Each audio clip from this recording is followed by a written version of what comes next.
Welcome back now. A week ago, the nation went to the polls and elected the Labour Party on the back of their promise of change and national renewal. Perhaps the toughest challenge for the new government will be dealing with the future of the NHS. And the man tasked with the job is here with us now. Please welcome the Secretary of State for Health and Social Care, Wes Streeting. Good morning. Good morning.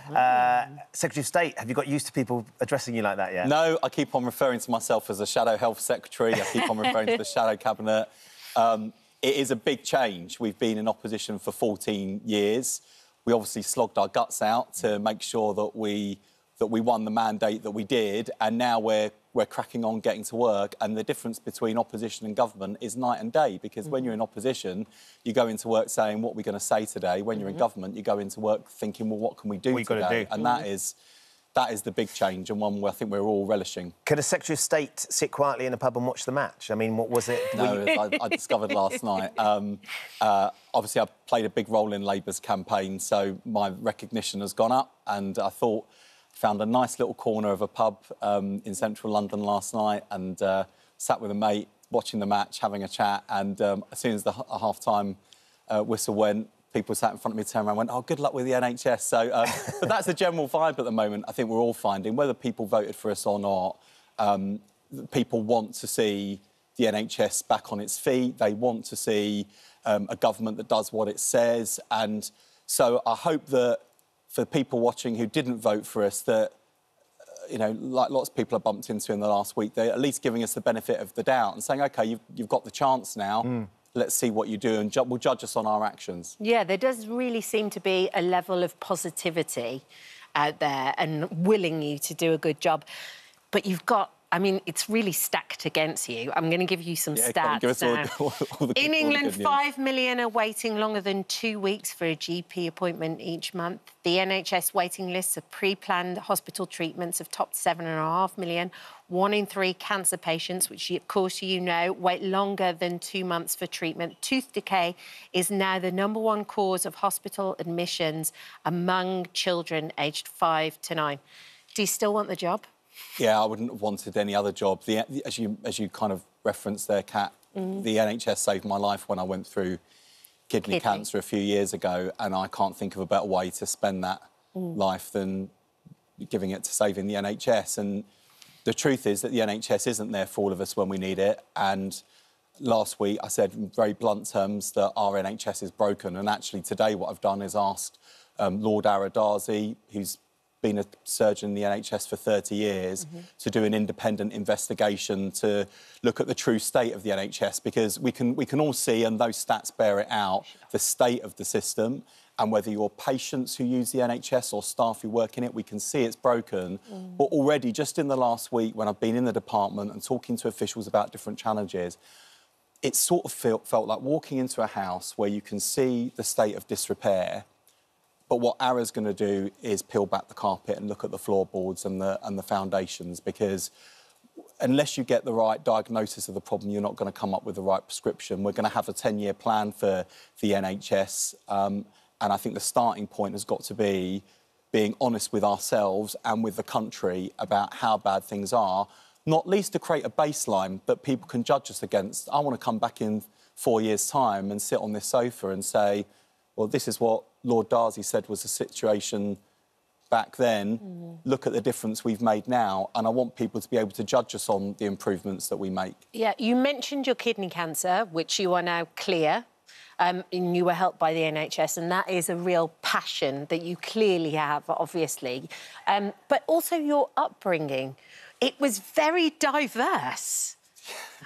Who was it who inspired? Yeah, I mean, it was, right? It couldn't have been more different from the two Bills, your two grandfathers. Yeah. Completely different.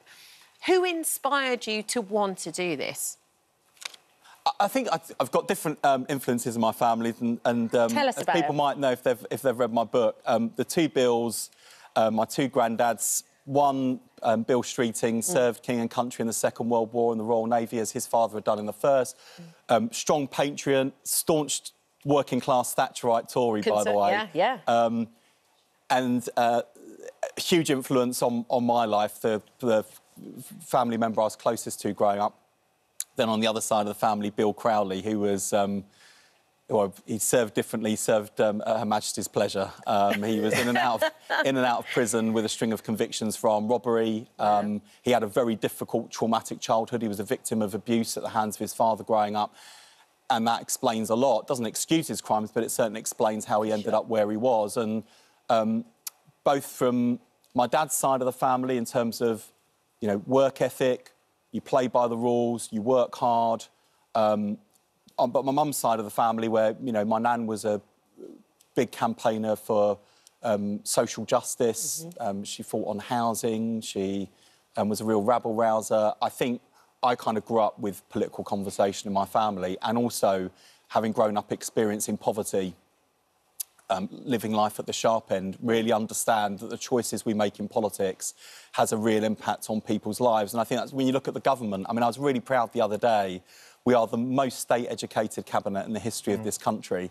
And that's not to be rude or dismissive of people who went to private schools, but I think... representative of the nation. Absolutely. And I genuinely think that if you've got a cabinet and a government that looks like the country that we're here to serve, and Keir's talked a lot about service in the last week in particular, we're more likely to take decisions that work in the interests of everyone, not just a privileged few at the top. And incredibly inspiring for those young boys and girls who are looking and going, I came from where streeting's come from, and look what he went to Cambridge. And there are a number of things that we want to try and get into. We don't have you for very much longer.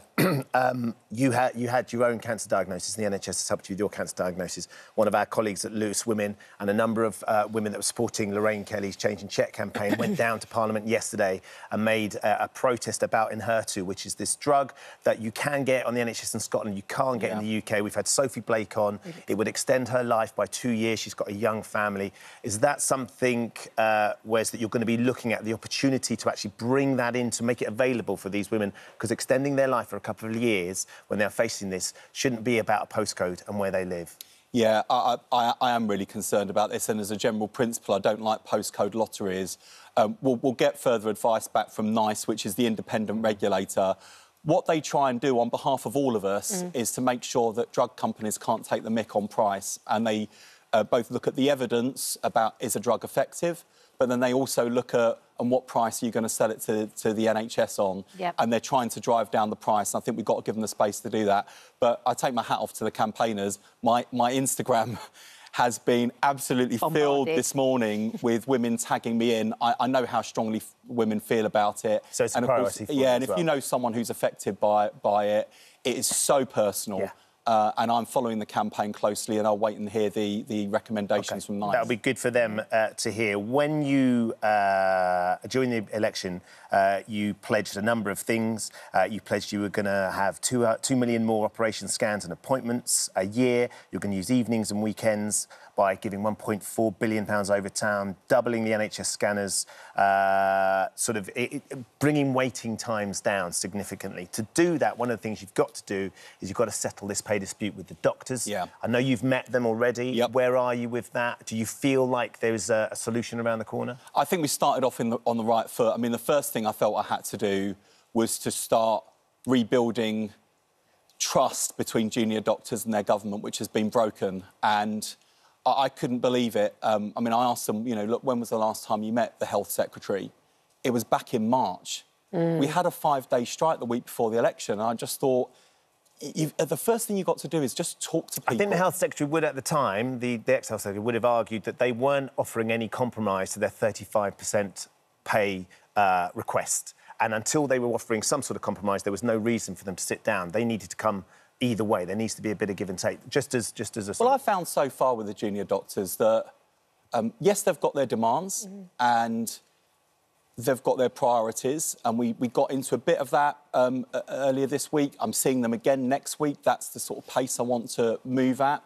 But they've also shown a willingness to compromise, and I think the weight of responsibility that's resting on all of our shoulders is that these strikes aren't in the interests of patients.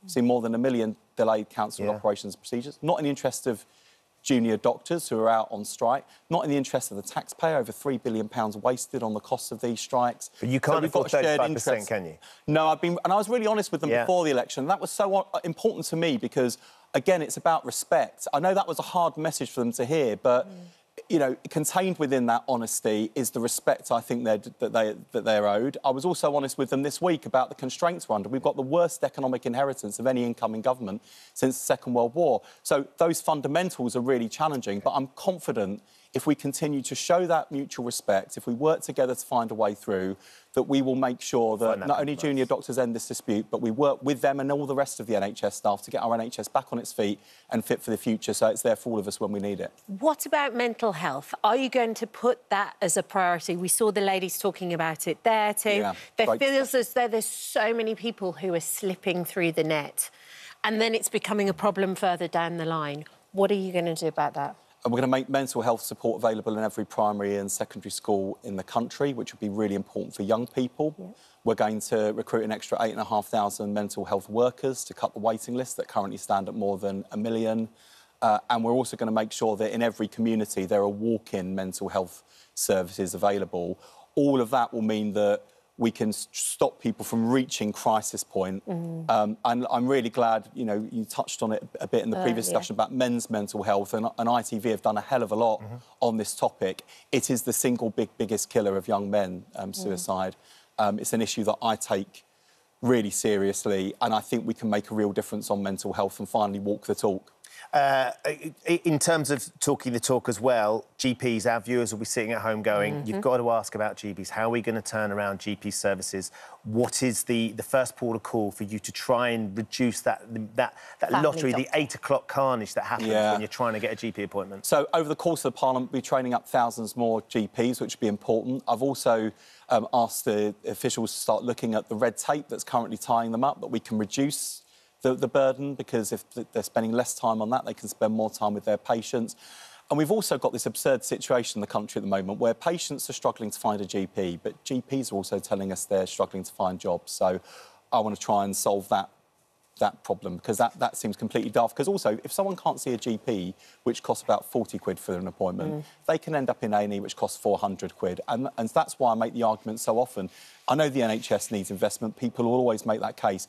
We've also got to make sure the money that's going in is being well spent too, and that's a really good example of how currently it isn't. We have so much more to talk to you about. Well, I'm very happy to come back. Please do, Wes. It'd be great. The previous government was particularly excited about coming into studios. I know that my colleagues at Good Morning Britain would have loved to have spoken to a few of them. It feels like you lot are much more open to the idea of being asked questions of, because our viewers love to hear what you have to say. So yeah, and we want to rebuild trust in politics as well, so I'm happy to come back. And your dad even voted Labour this time for the first time. First time ever. And I wouldn't normally leap from the Cabinet, but honestly, it was one of the proudest moments of my life when in Keir's opening remarks, the first ever Cabinet of the 2024 Labour government, Keir talked about not just repaying the trust given to us by people who voted for us, but particularly talked about former Conservative voters who voted for us the first time, including Wes's father. And to hear my dad referred to by our Prime Minister around a Cabinet table at which I was sat, if you told that kid from Stepney that's where he'd be in 40 years later, I would never have believed it. And I pinched myself sat there at proud that moment. Yeah, I'm very proud of my dad. You still chose Arsenal over West Ham, though, which I'm struggling with. I went with my mates over my dad, and he's never quite forgiven me for that. I'm with your dad on that.